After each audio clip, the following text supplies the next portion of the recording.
Today we're going to make the Adobe After Effects icon spin just like this. So let's start completely from scratch. Go to your layers and just delete everything. So click Command 0 to bring up your project panel. And from there, you'll have your icon that you can drag into your composition. And if you click spacebar, nothing happens as it should. So we're going to need some rotation keyframes. And for that, click not just R, but Option R at the beginning of your timeline. And you'll see this little diamond, meaning you have a keyframe and specifically a rotation keyframe.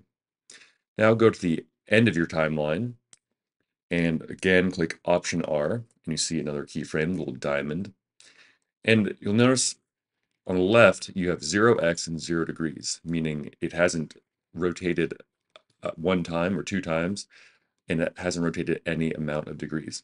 So the second one, this keyframe right here, which we've highlighted, we want it to spin 2x times in this total duration of 24 frames.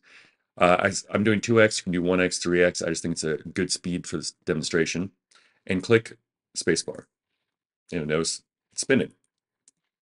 So to make it look a little bit more realistic, you can add motion blur as if it was filmed, not just animated. And that's these three little circles right here. So you enable it, and there's your blur.